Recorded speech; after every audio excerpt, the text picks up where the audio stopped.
Hello दोस्तों, स्वागत है आप सभी का हमारे चैनल द टीचर जोन पे।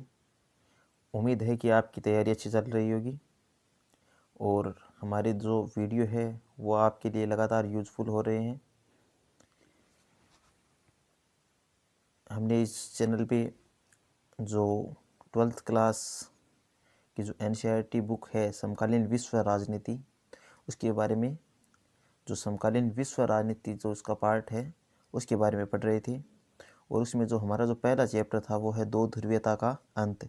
उसमें हमने कुछ चीज़ों के बारे में पहले देख लिया था, जिसमें हमने जो उसके अंदर जो बदलाव हुए, सोवियत संघ के अंदर जो एक तरह से दो ध्रुव है उसके आरंभ किस प्रकार हुए और जो सोवियत संघ है उसका विघटन कैसे हुआ, उसके लिए जो कारण है वो क्या थे, उसके लिए जो परिणाम है वो क्या थे, शीत युद्ध क्या था और शीत युद्ध के बाद में हमने कुछ और चीज़ें भी पढ़ी थी उसमें। तो इस तरीके से हमने लगभग ये जो चैप्टर है उसका आधा पार्ट का रिवीजन कर लिया उस वीडियो में। आज हम इसके जो आगे का जो घटनाक्रम है उसके बारे में थोड़ा देखेंगे, जिसमें हमने मुख्य रूप से इसमें जो पढ़े थे हमने वो था इसमें जो बदलाव हुए थे। पहला विश्व युद्ध है, दूसरा विश्व युद्ध है, शीत युद्ध। शीत युद्ध के बारे में हमने पढ़ा था कि शीत युद्ध क्या था, दो ध्रुवीय विश्व है उसका आरंभ किस प्रकार हुआ था और उसके बाद में जो सोवियत संघ का जो निर्माण हुआ वो किस तरीके से हुआ। ये सारी चीज़ें हमने इस वीडियो में पढ़ चुकी हैं। अब आगे देखते हैं। उसके बाद में हमने देखा था कि सोवियत प्रणाली क्या थी, सोवियत संघ की जो विशेषताएं थी वो क्या थी, इन चीज़ों के बारे में हमने देख लिया है। और अगर आगे देखें तो सोवियत प्रणालियों में जो कमियां रही, किस प्रकार सोवियत संघ जो लगभग 40-50 साल के बाद एक तरह से ताश के पत्तों की तरह बिखर गया।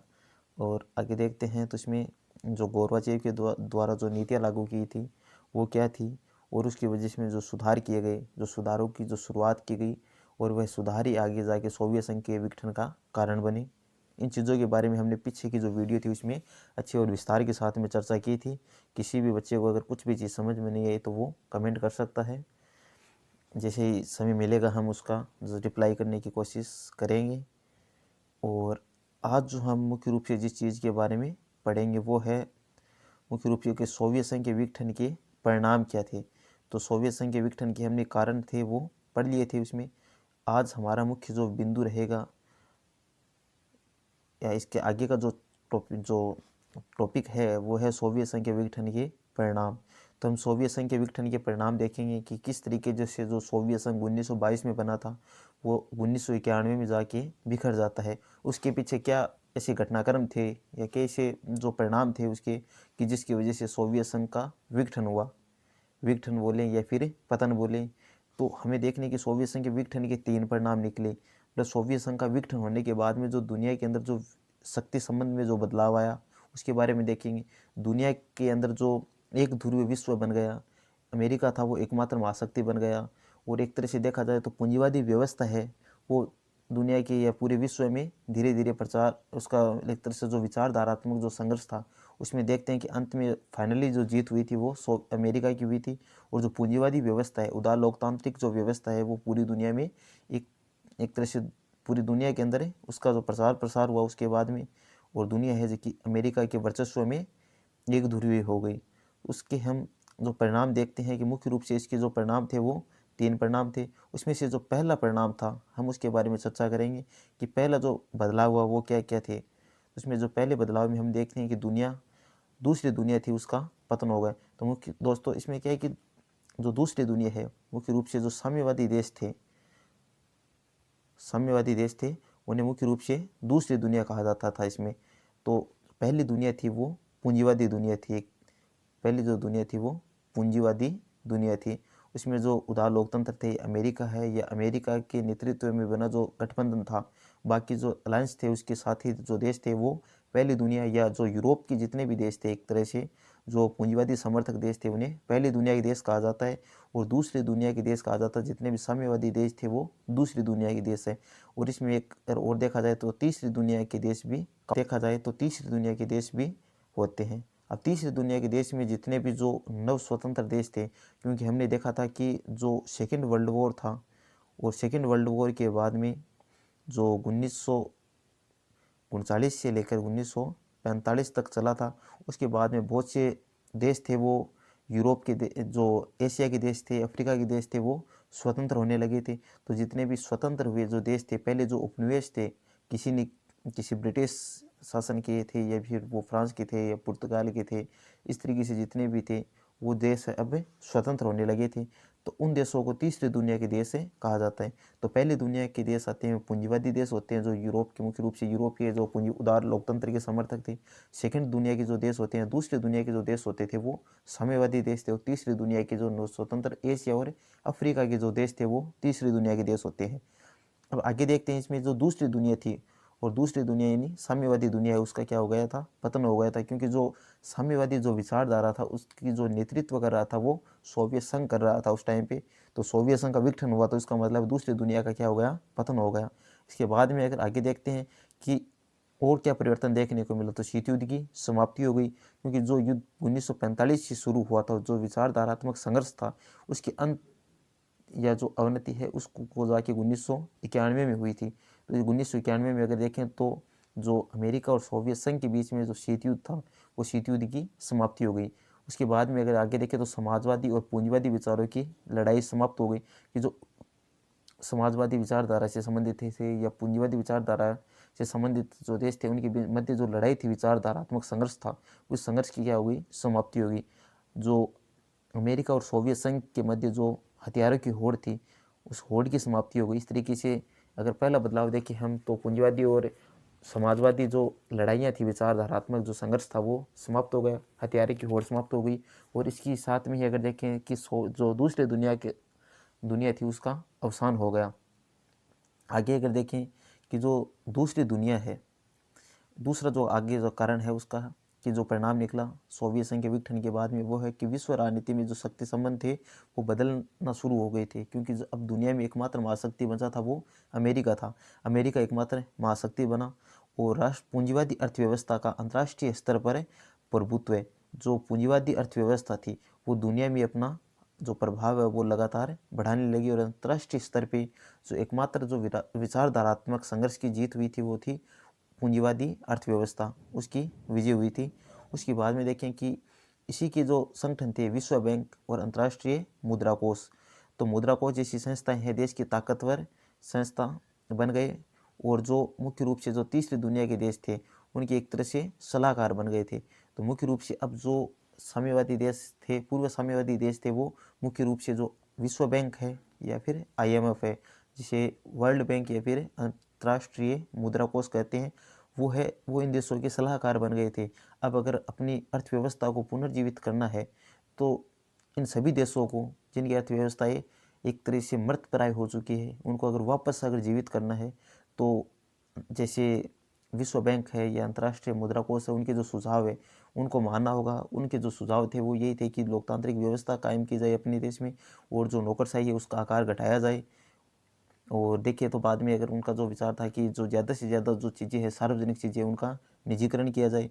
ज़्यादा से ज़्यादा देश में जो निजीकरण व्यवस्था, मतलब तीव्र गति से प्राइवेटाइजेशन किया जाए, और ये सारी चीज़ें थी। और उसके बाद में जो तीसरा जो परिणाम था वो था कि नए देशों का उदय हुआ। क्योंकि सोवियत संघ था वो 15 देशों से मिलकर बना था। अब जैसे 1991 में उसका विघटन हुआ, तो वैसे ही दुनिया में ये 15 देश है वापस नक्शे में दिखाई दिए। तो नए देशों का उदय हुआ, यूरोपीय संघ से जुड़ना और नाटो का सदस्य बनाने की चाहत थी। क्योंकि जो कुछ देश थे, यूरोप के जो देश थे वो यूरोपीय संघ में शामिल हुए। उसके बाद में जो कुछ देश थे वो नाटो के मेंबर बनना शुरू हुए थे। नाटो, क्योंकि हम देखते हैं कि 1949 में जब अमेरिका था, उसके नेतृत्व में कुछ जो देश थे वो इकट्ठे हुए थे। और ये एक मुख्य रूप से अगर नाटो के बारे में देखा जाए तो ये एक सैन्य गठबंधन था।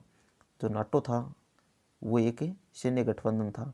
तो मुख्य रूप से ये इसका जो उद्देश्य था वो सैन्य संघर्ष, एक तरह से सैन्य रूप से मजबूत करना था जो अमेरिका था उसको। और इसकी जो स्थापना हुई थी वो 1949 में हुई थी। और इसी के तहत अगर देखा जाए, उसके बाद में इसके प्रत्युत्तर में जो सोवियत संघ के द्वारा जो एक संगठन तैयार किया गया था, सैन्य संगठन, तो सैन्य संगठन जो सोवियत संघ के द्वारा तैयार किया गया था वो था मुख्य रूप से वारसा। तो उसे बोलते हैं वारसा। और वारसा था, उसकी जो स्थापना हुई थी वो हुई थी 1955 में हुई थी। इस तरीके से हमें दोनों याद रखना कि अमेरिका जो वारसा है वो तो सोवियत संघ के द्वारा बनाया गया सैन्य गठबंधन था, उसकी स्थापना 1955 में हुई थी। और जो नाटो था उसकी जो स्थापना हुई थी वो अमेरिका के नेतृत्व में हुई थी, और वो एक सैन्य गठबंधन था, उसमें कुछ देश शामिल हुए थे और नाटो की स्थापना हुई थी, और वो 1949 में हुई थी। उसके बाद में अगर देखा जाए कि पश्चिमी देश और अमेरिका और चीन के संबंध बनना, मतलब जो पूंजीवादी देश थे, अब वो चीन जो एक साम्यवादी देश था उसके साथ में एक तरह से व्यापारिक जो संबंध है वो स्थापित करना शुरू कर दिया था। यह दोनों ही देशों, अमेरिका और पूंजी जो चाइना था, उनके जो मध्य जो विवाद था वो विवाद धीरे धीरे समाप्त हुआ और दोनों ही देश व्यापारिक साझेदार बने। उसके बाद में अगर पॉइंट देखें हम, एक ध्रुवीय विश्व कि 1991 में सोवियत संघ का विघटन हुआ, वैसे ही दुनिया है वो एक ध्रुवीय विश्व में तब्दील हो गई। 1991 में सोवियत संघ के विघटन के बाद अमेरिका एकमात्र महाशक्ति बचा था। अब विश्व में कोई देश अमेरिका की टक्कर देने वाला नहीं था, क्योंकि अपन देखते हैं कि सोवियत संघ ही एक देश था जो अमेरिका को टक्कर दे सकता था विचारधारा में, या फिर आर्थिक रूप से, या फिर सैन्य रूप से। लेकिन अब उसी जो एक दूसरा जो ध्रुव था या जो महाशक्ति थी उसका अवसान हो गया था। उसके बाद में अमेरिका था वो दुनिया में एकमात्र महाशक्ति बचा था। विश्व में अमेरिका वर्चस्व स्थापित हुआ और दुनिया में हर चीज़ में, चाहे वो सामाजिक क्षेत्र हो, चाहे वो आर्थिक क्षेत्र हो, चाहे वो राजनीतिक क्षेत्र हो, प्रत्येक जो क्षेत्र था सांस्कृतिक क्षेत्र में, हर क्षेत्र में अगर देखा जाए तो अमेरिका का वर्चस्व हमें देखने को मिलता है। अब मुख्य रूप से अपन देखते हैं कि अमेरिका का जो वर्चस्व था वो किन किन क्षेत्र में था। आर्थिक क्षेत्र था वो, सामाजिक और सांस्कृतिक क्षेत्र था, सैन्य क्षेत्र था वो, अंतरिक्ष और प्रौद्योगिकी तथा व्यापार, इन हर क्षेत्र में अगर देखा जाए तो अमेरिका था वो हर क्षेत्र में अपना वर्चस्व है पूरी दुनिया में फैला रहा था उस टाइम पे।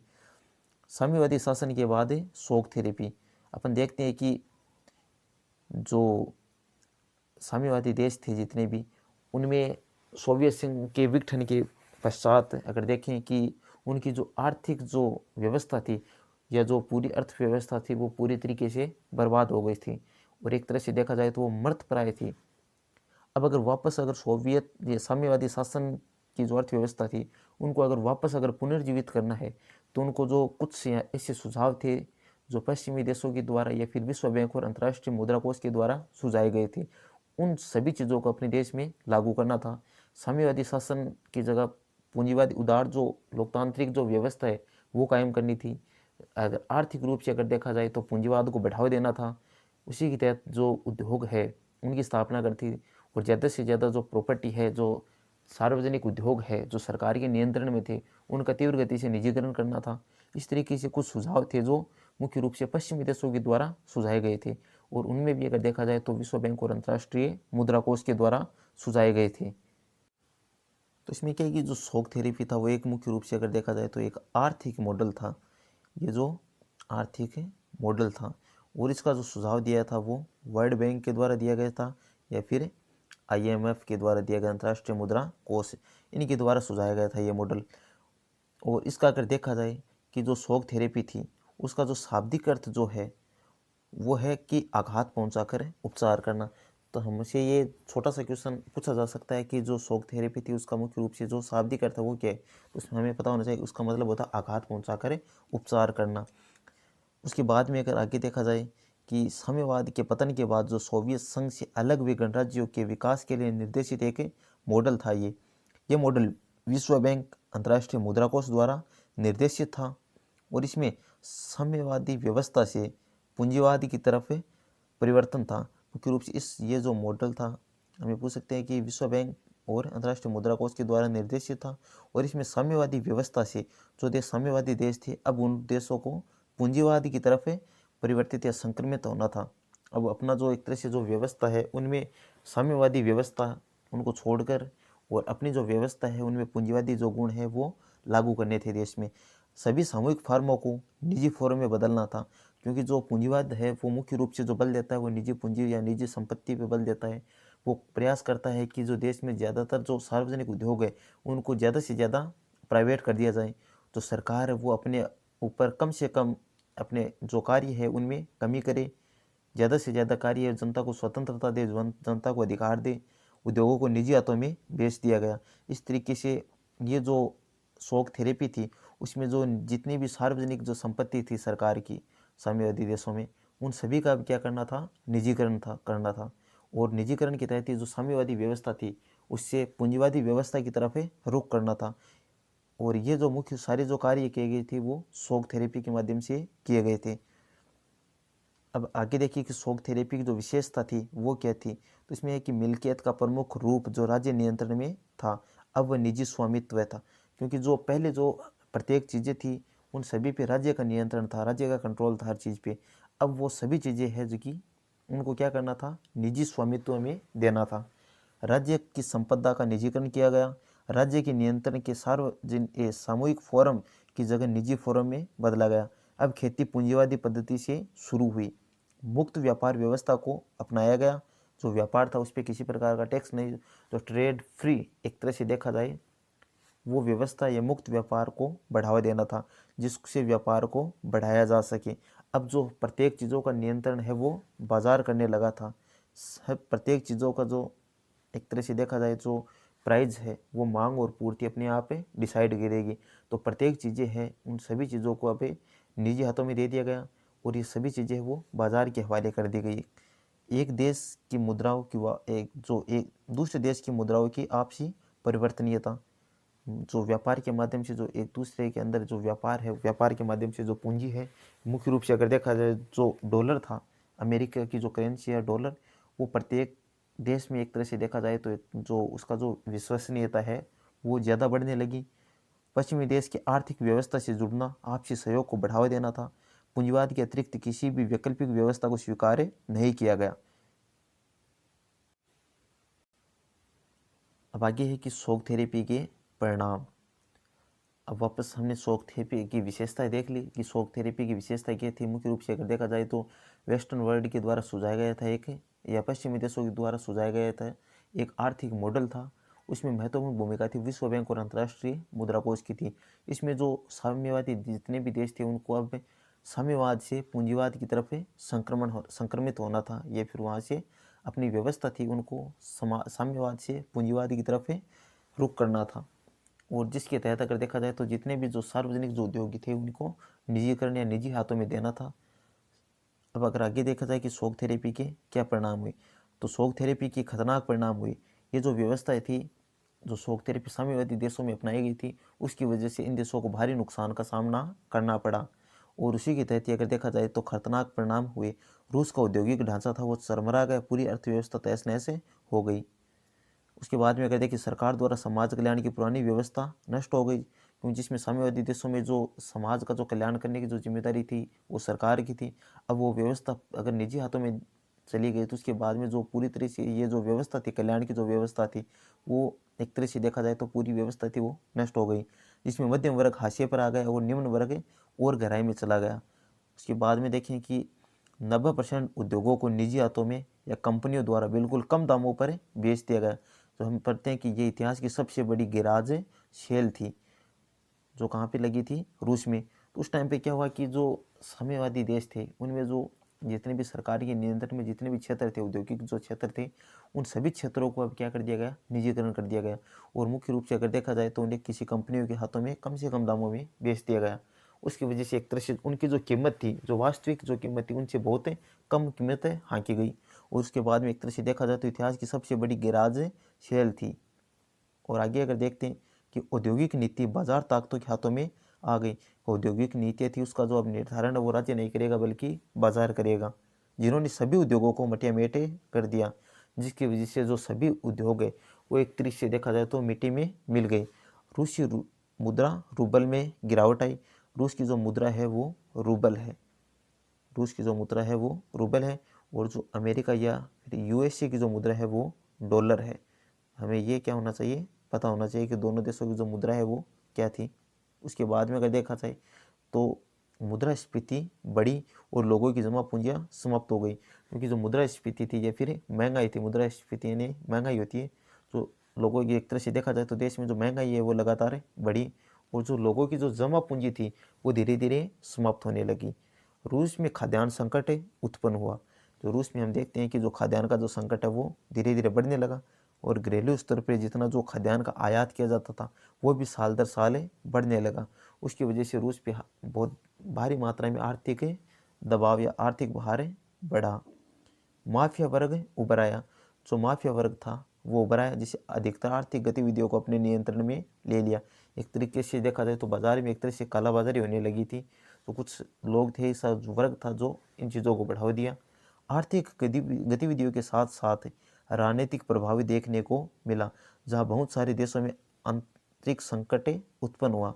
उसकी वजह से जो देश थे, कुछ देश जो पूर्व साम्यवादी देश थे, जो पहले साम्यवादी देश थे, अब वो देश, उन देशों में हमें कुछ गृह युद्ध की स्थिति देखने को मिली। प्रशासन व्यवस्था में बहुत भारी समस्या आई, जैसे कामचोर सांसद, राष्ट्रपति को अधिक शक्तियाँ, सत्तावादी शासन, राष्ट्रपति शासन। क्योंकि इन देशों में धीरे धीरे जो शक्तियाँ थी वो या तो किसी एक व्यक्ति या किसी एक पार्टी ने हथिया ली थी, या फिर राष्ट्रपति को अधिक सत्तावादी बना दिया गया। ज़्यादा जो शक्तियाँ दी वो थी राष्ट्रपति को। राष्ट्रपति को एक तरीके से अगर देखा जाए तो राजे के समान शक्तियाँ प्राप्त थी। उसके बाद में अगर अगला जो बिंदु है अपना, जो मुख्य रूप से जो पॉइंट रहेगा वो है कि संघर्ष और तनाव के क्षेत्र। तो हमें इसमें मुख्य रूप से जो देखना है वो है संघर्ष और तनाव के क्षेत्र। तो इसमें हमारा जो ध्यान है वो संघर्ष और तनाव के क्षेत्र। इसमें देखते हैं कि पूर्व सोवियत गणराज्य, जो पहले जो सोवियत गणराज्य के जो हिस्से थे, ये संघर्ष की आशंका वाले क्षेत्र थे।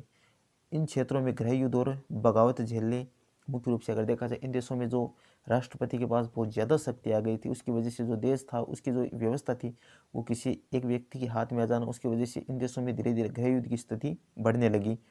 इन देशों में भारी ताकतों की दखलंदाजी बढ़ी, जिससे तनाव बढ़ा। क्योंकि कारण है कि इन देशों में अगर देखा जाए तो मुख्य रूप से ऊर्जा संसाधन के बहुत ज़्यादा भंडार देखने को मिलते हैं। इसकी वजह से ये भारी ताकतों के हमेशा एक तरह से जो संघर्ष था या दखलंदाजी थी, उनके हमेशा से क्या रहे थे, ये संघर्ष का कारण रहा था। इसके पास में इन क्षेत्रों में धीरे धीरे तनाव था वो बढ़ा। इनमें भी अगर देखा जाए कि रूस के दो गणराज्य चेचन्या और दागिस्तान, तो मुख्य रूप से हमें पता होना चाहिए मुख्य चेचन्या और दागिस्तान का जो संबंध है वो रूस के साथ में है। वहाँ पे अलगाववादी आंदोलन चलने लगे, जिसे दबाने की वजह से मानवाधिकारों का उल्लंघन हुआ। क्योंकि इन क्षेत्रों में अगर आंदोलन होंगे तो आंदोलन को दबाने के लिए सरकार को जो सैन्य बल या बल प्रयोग करना पड़ेगा, और बल प्रयोग करना पड़ेगा तो उसके लोगों के मानवाधिकारों का हनन होगा। तो इस वजह से जो चेचन्या और दागिस्तान जो क्षेत्र है रूस के, उनके जो अलगाववादी आंदोलन थे उनको दबाने के लिए सरकार को बल प्रयोग करना पड़ा, और उसकी वजह से मानवाधिकारों के उल्लंघन का मुद्दा उठा। पूर्वी यूरोप में शांति से अलग हुए राज्य चेकोस्लोवाकिया, जो चेक और स्लोवाकिया में बंट गया। तो मुख्य रूप से हमें ये इंपॉर्टेंट क्वेश्चन है, क्योंकि इसमें दो जो क्षेत्र होते हैं, या तो एक तो यूगोस्लाविया या चेकोस्लोवाकिया, इन दोनों में से कोई ना कोई क्वेश्चन हमें एग्जाम में एक छोटा क्वेश्चन देखने को मिलता है। या तो इन देशों के जो हिस्से होते हैं उनके बारे में पूछा जाता है कि इनसे टूटकर कितने देश बने या कौन कौन से देश बने थे, या उन देशों के नाम दे दिया जाएगा और पूछा जाएगा इसका जो संबंध है वो किस देश के साथ में था। अगर देखा जाए तो इसमें जो पूर्वी यूरोप में जो शांति से अलग हुआ एक देश था चेकोस्लोवाकिया, और उसका जो विभाजन था वो एक तो चेक में हो गया और एक स्लोवाकिया में हो गया। तो चेकोस्लोवाकिया के दो हिस्से हुए, चेक और स्लोवाकिया। उसके बाद में बाल्कन क्षेत्र के बारे में देखते हैं अपन कि जो बाल्कन क्षेत्र था उसमें अगर देखें कि बाल्कन गणराज्य यूगोस्लोवाकिया, तो मुख्य रूप से हमें पता होना चाहिए कि जो यूगोस्लोवाकिया है उसका जो संबंध है वो किससे है, तो वो यूगोस्लोवाकिया से है, और जो एक बाल्कन क्षेत्र था। और उसके बाद में अगर देखा जाए तो यूगोस्लोवाकिया का जो एक तरह से विभाजन हुआ है गृह युद्ध के कारण, जो इनके प्रांतों में जो बंटवारा में देखने को मिला वो 1990 में देखना पड़ा। क्योंकि 1990 में यूगोस्लोवाकिया के अंदर यूगोस्लाविया में गृह युद्ध हुआ और उसके कई प्रांत या कई हिस्सों में बंट गया। उसमें मुख्य रूप से जो क्षेत्र बने उसके बाद में वो है बोस्निया हर्जेगोविना, स्लोवेनिया और क्रोएशिया, अपने को स्वतंत्र घोषित कर दिया। तो मुख्य रूप से यूगोस्लोवाकिया है वो आगे जाकर अगर देखा जाए तो लगभग 8 हिस्सों में डिवाइड हो गया था। उसमें अगर मुख्य रूप से जो क्षेत्र बने वो है बोस्निया हर्जेगोविना, स्लोवेनिया और क्रोएशिया।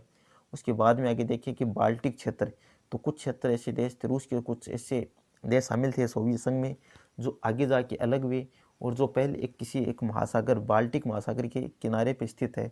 इस वजह से इन देशों को बाल्टिक क्षेत्र के देश कहा जाता है, और इसमें मुख्य रूप से एस्टोनिया, लातविया और लिथुआनिया है। तो हमें याद रखना है कि जो यूगोस्लोवाकिया है उसका विभाजन या गृह युद्ध कब हुआ, 1990 में, और जो 1990 में ही मार्च 1990 में जो लिथुआनिया है उसने आज अपने आप को स्वतंत्र घोषित कर लिया। तो हमें ये पता होना चाहिए कि दो क्वेश्चन, यहाँ से दो क्वेश्चन बनने की संभावना है। एक तो अगर पूछा जाए कि जो सोवियत संघ के जितने भी 15 देश थे उनमें से सबसे पहले अपने आप को अलग या स्वतंत्र देश घोषित करने वाला देश था, वो था लिथुआनिया, जिसने मार्च 1990 में किया था। और एक ऐसा क्वेश्चन आएगा जिसमें अगर पूछा जाएगा कि सोवियत संघ की समाप्ति की घोषणा करने वाले गणराज्य थे, तो उसमें पता है कि हमें एक तो रूस था और एक बेलारूस था, बेलारूस, और एक था यूक्रेन। तो हमें इन चीज़ों का पता होना चाहिए। एक था यूक्रेन, जिन्होंने अगर देखा जाए तो 25 दिसंबर और 1991 को सोवियत संघ के विभाजन की घोषणा, विघटन की घोषणा की थी। तो एक तो है विघटन की घोषणा करने वाले देश थे, वो थे 3 देश, और एक थे जो सोवियत संघ था उससे अलग होने या अपने आप को स्वतंत्र घोषित करने वाला जो पहला देश था वो था लिथुआनिया, जिसने मार्च 1990 में खुद को आज़ाद घोषित किया था।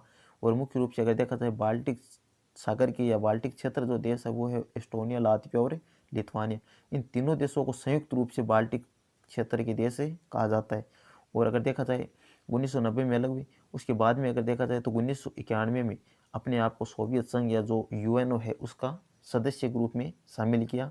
तो तीनों ही देश है वो 1991 में यूएनओ की मेंबरशिप या जो सदस्य बन गए। और जो 2004 में तीनों ही देश है वो नाटो की सदस्यता ले ली। वो नाटो एक संगठन था जो यूएसए या फिर अमेरिका के नेतृत्व में बना एक सैन्य गठबंधन था। अगर देखा जाए तो उसके जो सदस्य बने, नाटो के जो सदस्य बने वो 2004 में बने थे, लेकिन जो विभाजन था, लिथुआनिया ने अपनी स्वतंत्रता की घोषणा की थी उसके जस्ट अगले ही साल 1991 में तीनों ही देश है वो संयुक्त राष्ट्र संघ, तो पहले संयुक्त राष्ट्र संघ के सदस्य बने, उसके बाद में है वो नाटो के मेंबर बने थे। आगे देखते हैं कि मध्य एशिया। तो मुख्य रूप से जो रूस सोवियत संघ के अंदर जो कुछ देश थे वो लगभग 5 देश थे, वो मध्य एशिया के देश थे। उनमें उज्बेकिस्तान था, किर्गिस्तान था, कजाकिस्तान था, तजाकिस्तान था, तुर्कमेनिस्तान था। इस तरीके से ये लगभग 5 देश थे। और ये पांचों ही देश है वो मध्य एशिया के देश कहलाते थे क्योंकि ये एशिया के मध्य में आते हैं। तो 2001 तक तजाकिस्तान में 10 वर्षों तक गृह युद्ध चला। तो विभाजन के 1991 में सोवियत संघ का क्या हुआ, विघटन हुआ।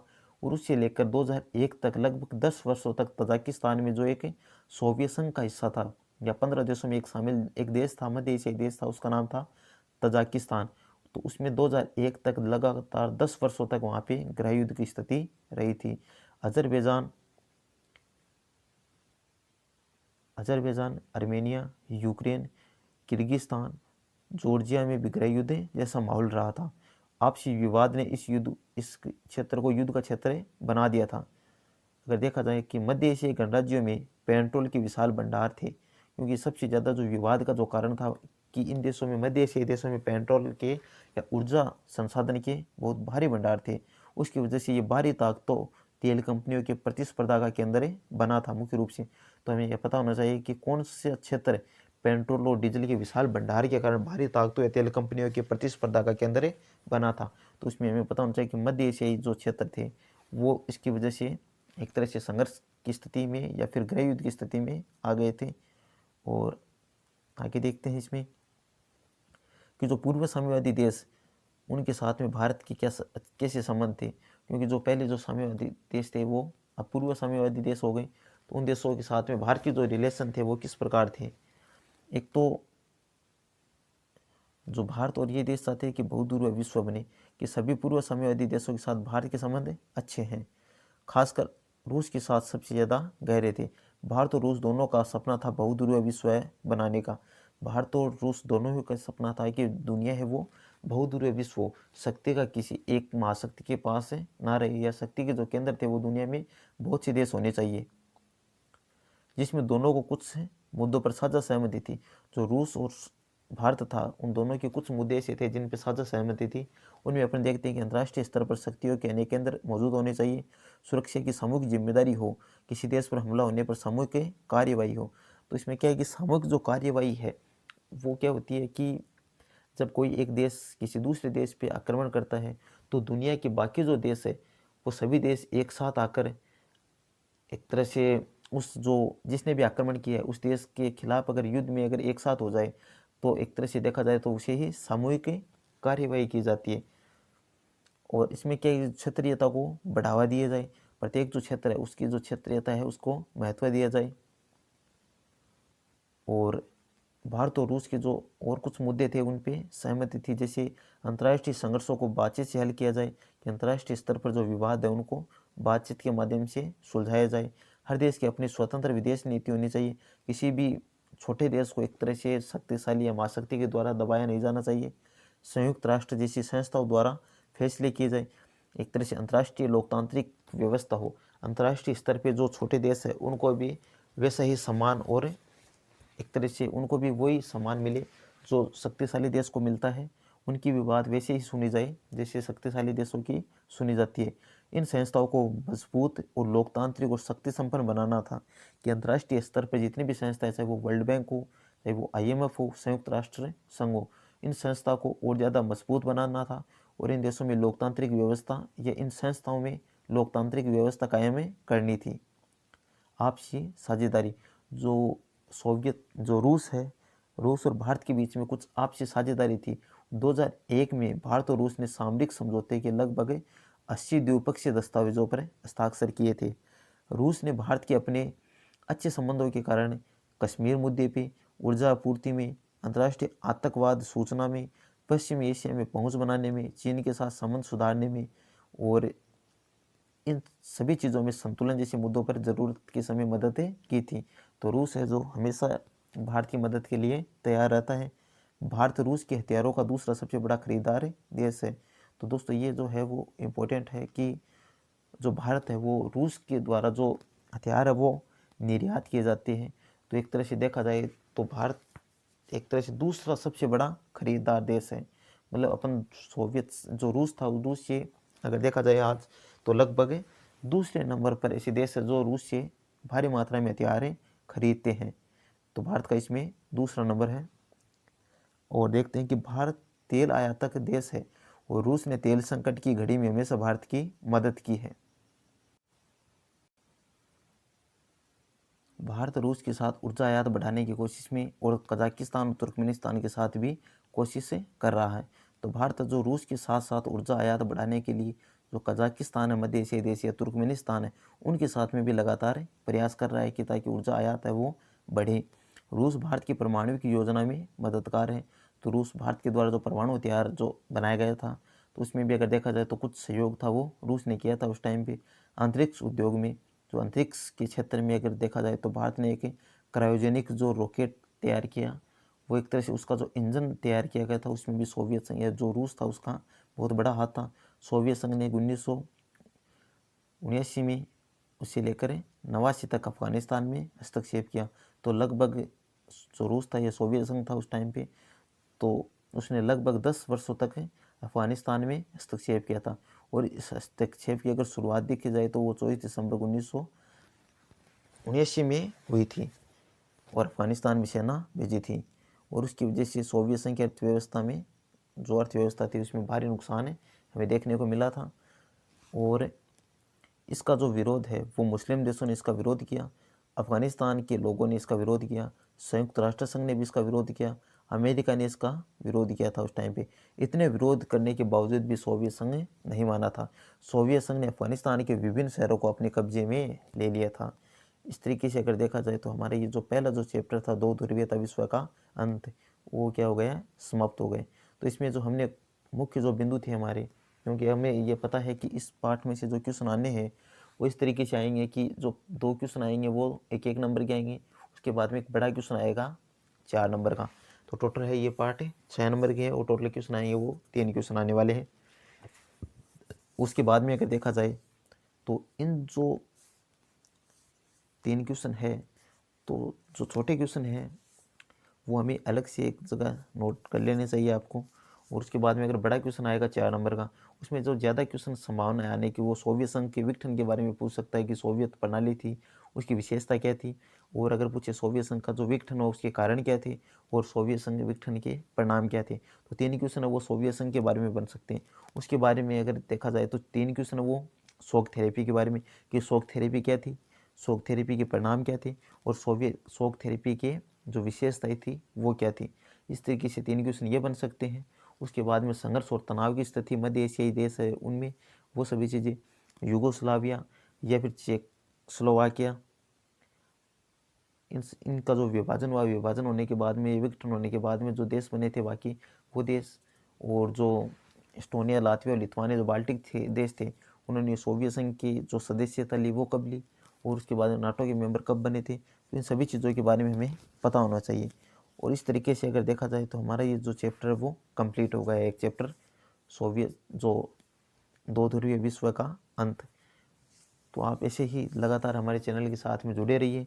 प्रयास रहेगा इससे जो भी छोटे क्वेश्चन बनेंगे उनको एक साथ में आपको यहाँ पे उपलब्ध करवा दिया जाए प्रैक्टिस सेशन के लिए।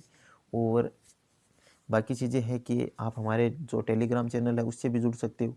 इसकी जो PDF है वो हम वहाँ पे उपलब्ध करवा देंगे आपको।